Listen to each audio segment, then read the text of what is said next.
So we are 2 days away from the Xbox showcase where they are going to show a bunch of their first party games for the Xbox Series X, and there are a lot of possibilities out there, a lot of rumors going around, a lot of fake rumors going around. Nobody knows exactly what they're going to show. There are a few gimmies that are going to be in there, but there are a whole lot of unknown titles as well. And of course I have my list and I have my predictions of things that I think they're going to show, things that I'd like for them to show, and then you have your obvious things that are no-brainers. So let's take a look at my predicted list of things that I'd like to see.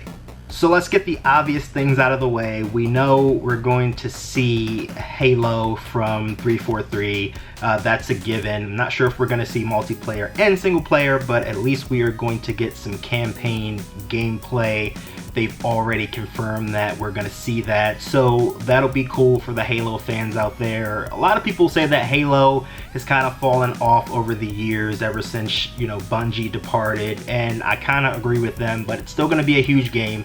Halo's still a big franchise, so looking forward to seeing what they do with that franchise. Also think we're going to see more of Hellblade from Ninja Theory as well. That's going to be a big title for Xbox as well now that it's exclusive. It's a Microsoft studio, so looking forward to seeing that gorgeous game because it looks really, really nice. But also Double Fine with Psychonauts as well. I think we're gonna see some more of Psychonauts, even though it's a multi-platform game.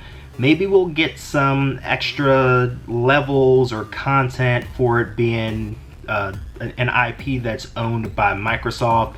Not 100% sure, but those are the 3 games that I feel are givens. So let's move on to some of the ones that I feel like we're going to see. They haven't been confirmed, but they're pretty much gimmies.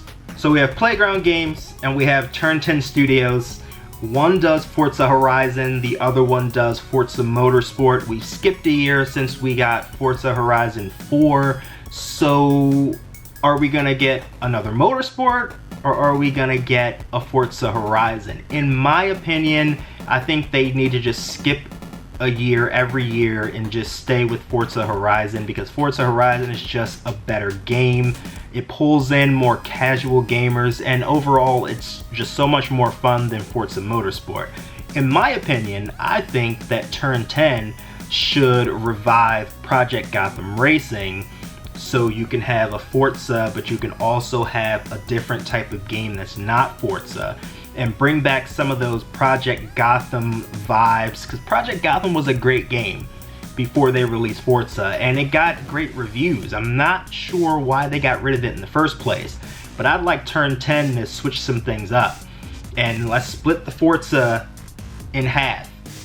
Redo Motorsport, bring it back to Project Gotham, and then keep Forza Horizon as the Forza style car game. Will we see State of Decay or will we see Undead Labs at this game's reveal? Possibly. I think it's time to unveil the next State of Decay. In my opinion, I don't think that the last State of Decay was a big improvement over the previous one. It felt like the same game, but it had some additional mechanics. So I think for the next State of Decay, a lot of things need to change. I think the engine needs to be sharper. Graphically, the game needs to look better. There needs to be additional options, different things that you can do in the game to make it better, because the franchise needs to grow. And I think Undead Labs, now that they are under the Microsoft umbrella, they have what it takes to make a good game. Like, the foundation is there. It's definitely a survival horror game. It's a lot of fun to play. But I think some changes need to be made to fine-tune State of Decay, and it could be one of those really, really great zombie horror survival games going into the future. And I'm not gonna go down the list of Microsoft studios on if I think they're gonna show or if they're not, because I don't think we're gonna see everybody at this showcase. The only other company that we may see is Obsidian, and I'm not 100% sure if we're gonna see whatever game that they're working on currently, but I think we are gonna see something from Rare, and we're gonna see something big from Rare. So here's my scenario.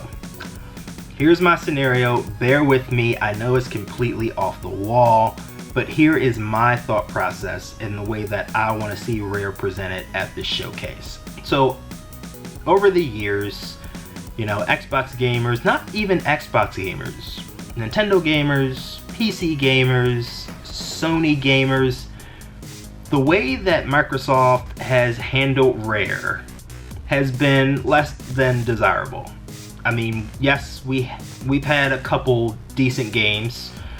Sea of Thieves is doing well at this point, but there are a lot of games from the old days, from yesteryear, from the N64 and beyond. Those games are classics, like surefire classics that we'll never forget as gamers. And I think Microsoft owes it to the fans to revive Rare in the way that we remember it. They have a bunch of IPs that are ready to be revived, and I think everybody's gonna react in a positive way. So I'm thinking Xbox has this nice video of Rare over the years, you know, up until Sea of Thieves, and then they go into the future of Rare. And for the future of Rare, they go into the new Perfect Dark, which is not ready for release, but coming in the future.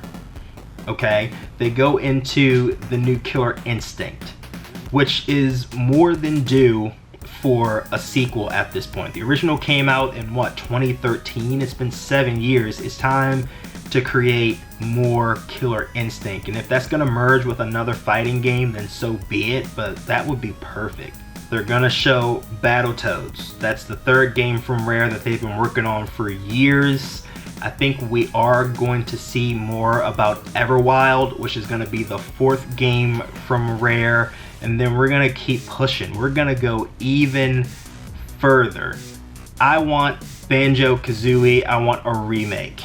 Okay, we're seeing revivals of Crash, we're seeing Ratchet and Clank, we're seeing Spyro.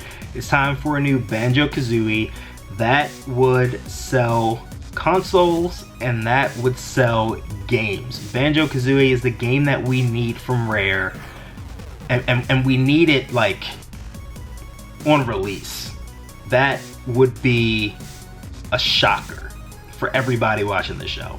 And last but not least, from Rare, if you saw my thumbnail, which is probably why you clicked this video, I want a new Viva Pinata, ladies and gentlemen. I want a new Viva Pinata. A great game, great reviews, and we got 2, and then it just kind of got pushed off to the side. I want to see a revival of Viva Pinata on the Xbox. That is another seller right there, and they can pack it in with future like Xbox bundles for like the holidays. It's the perfect game, especially if you want to get kids into Xbox. That's the perfect game to pack in with an Xbox Series X. Why don't we have pack-in titles with video games anymore? Like seriously, like the PS5 apparently is going to come with Astro's Playhouse or whatever the heck that is, but it's a pack-in title to get you started. That's what we need to get back to. And then at the end, I believe we're gonna finish with Fable. We're finally gonna get another Fable. We're gonna finish with Fable, and then Xbox is gonna ride off into the sunset, having one of their best game showcases in a very long time. And those are my thoughts. That's what I think is gonna happen. That's what I want to happen. Will those all pan out? No. Will 50% of those pan out? Probably not. 25% of those may pan out, maybe. But we'll see what they have. I'm excited to see what they show. There's a lot of potential there. I know they have a lot of studios under their belt, and I've said that in previous videos. So I'm excited to see what they create. So what do you guys think? What games do you want to see other than the obvious Halo, Forza, and stuff like that? Let me know in the comments below. And I'm sure we'll check back in on Friday, the day after the showcase, or maybe on Thursday. I'll see you guys in a couple days. Peace.